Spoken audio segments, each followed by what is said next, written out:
जो प्रदोष व्रत मंगलवार के दिन पड़ता है वो भौम प्रदोष व्रत या मंगल प्रदोष व्रत कहलाता है। इस व्रत को रखने से भक्तों की स्वास्थ्य संबंधी समस्याएं दूर होती है और उनके शारीरिक स्वास्थ्य में सुधार आता है। भौम प्रदोष व्रत जीवन में समृद्धि लाता है। एक नगर में एक वृद्धा निवास करती थी। उसके मंगलिया नामक एक पुत्र था। वृद्धा की हनुमान जी पर गहरी आस्था थी। वह प्रत्येक मंगलवार को नियमपूर्वक व्रत रखकर हनुमान जी की आराधना करती थी। उस दिन वह न तो घर लीपती थी और न ही मिट्टी खोदती थी। वृद्धा को व्रत करते हुए अनेक दिन बीत गए। एक बार हनुमान जी ने उसकी श्रद्धा की परीक्षा लेने की सोची। हनुमान जी साधु का वेश धारण कर वहां गए और पुकारने लगे, है कोई हनुमान भक्त जो हमारी इच्छा पूर्ण करे। पुकार सुन वृद्धा बाहर आई और बोली, आज्ञा महाराज। साधु वेशधारी हनुमान बोले, मैं भूखा हूँ, भोजन करूंगा, तू थोड़ी जमीन लीप दे। वृद्धा दुविधा में पड़ गई। अंततः हाथ जोड़ बोली, महाराज, लीपने और मिट्टी खोदने के अतिरिक्त आप कोई दूसरी आज्ञा दे, मैं अवश्य पूर्ण करूंगी। साधु ने 3 बार प्रतिज्ञा कराने के बाद कहा, तू अपने बेटे को बुला, मैं उसकी पीठ पर आग जलाकर भोजन बनाऊंगा। वृद्धा के पैरों तले धरती खिसक गई, परंतु वह प्रतिज्ञाबद्ध थी।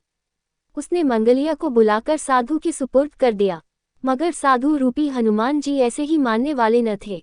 उन्होंने वृद्धा के हाथों से ही मंगलिया को पेट के बल लिटवाया और उसकी पीठ पर आग जलवाए। आग जलाकर दुखी मन से वृद्धा अपने घर के अंदर चली गई। इधर भोजन बनाकर साधु ने वृद्धा को बुलाकर कहा, मंगलिया को पुकारो ताकि वह भी आकर भोग लगा ले।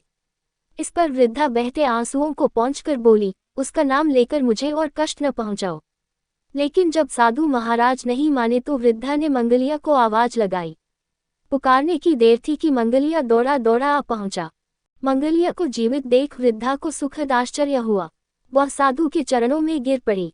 साधु अपने वास्तविक रूप में प्रकट हुए। हनुमान जी को अपने घर में देख वृद्धा का जीवन सफल हो गया। सूत जी बोले, मंगल प्रदोष व्रत से शंकर, हनुमान भी रुद्र है और पार्वती जी इसी तरह भक्तों को साक्षात दर्शन दे कृतार्थ करते हैं। भौम प्रदोष व्रत के दिन व्रती को प्रातःकाल उठकर नित्य क्रम से निवृत्त हो स्नान कर शिव जी का पूजन करना चाहिए।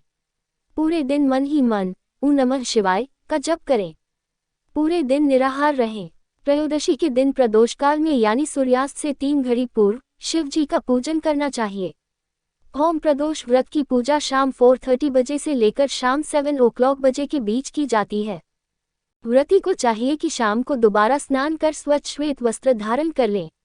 पूजा स्थल अथवा पूजा गृह को शुद्ध कर लें।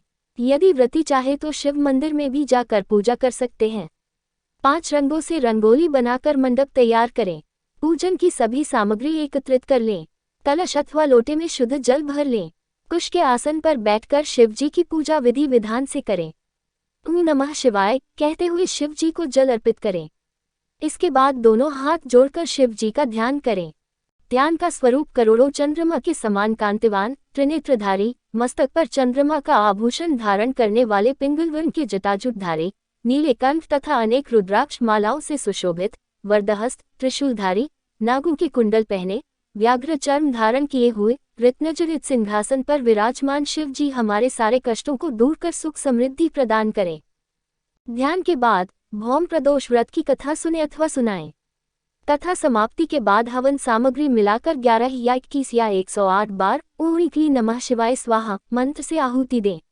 उसके बाद शिव जी की आरती करें। उपस्थित जनों को आरती दें। सभी को प्रसाद वितरित करें। उसके बाद भोजन करें। भोजन में केवल मीठी सामग्रियों का उपयोग करें। स्कंद पुराण के अनुसार व्रती को कम से कम 11 अथवा 26 त्रयोदशी व्रत के बाद उद्यापन करना चाहिए। उद्यापन के एक दिन पहले यानी द्वादशी तिथि को श्री गणेश भगवान का विधिवत षोडशोपचार विधि से पूजन करें तथा पूरी रात शिव पार्वती और श्री गणेश जी के भजनों के साथ जागरण करें। उद्यापन के दिन प्रातःकाल उठकर नित्य क्रमों से निवृत्त हो जाएं। स्वच्छ वस्त्र धारण करें। पूजा गृह को शुद्ध कर लें। पूजा स्थल पर रंगीन वस्त्रों और रंगोली से मंडप बनाएं। मंडप में एक चौकी अथवा पटरे पर शिव पार्वती की प्रतिमा स्थापित करें। अब शिव पार्वती की विधि विधान से पूजा करें। भोग लगाएं। सोम प्रदोष व्रत की कथा सुने अथवा सुनाएं। अब हवन के लिए 1.25 किलो 1.25 किलोग्राम आम की लकड़ी को हवन कुंड में सजाएं। हवन के लिए गाय के दूध में खीर बनाएं। हवन कुंड का पूजन करें। दोनों हाथ जोड़कर हवन कुंड को प्रणाम करें। अब अग्नि प्रज्वलित करें। तदंतर शिव पार्वती के उद्देश्य से खीर से ओम उमा सहित शिवाय नमः मंत्र का उच्चारण करते हुए 108 बार आहुति दें। हवन पूर्ण होने के पश्चात शिव जी की आरती करें। ब्राह्मणों को सामर्थ्यानुसार दान दें एवं भोजन कराएं। आप अपने इच्छानुसार 1 या 2 या 5 ब्राह्मणों को भोजन एवं दान करा सकते हैं। यदि भोजन कराना संभव ना हो तो किसी मंदिर में यथाशक्ति दान करें। इसके बाद बंधु बांधवों सहित प्रसाद ग्रहण करें एवं भोजन करें। इस प्रकार उद्यापन करने से व्रती पुत्र पौत्रादि से युक्त होता है तथा आरोग्य लाभ होता है। इसके अतिरिक्त वह अपने शत्रुओं पर विजय प्राप्त करता है एवं संपूर्ण पापों से मुक्त होकर शिवधाम को पाता है।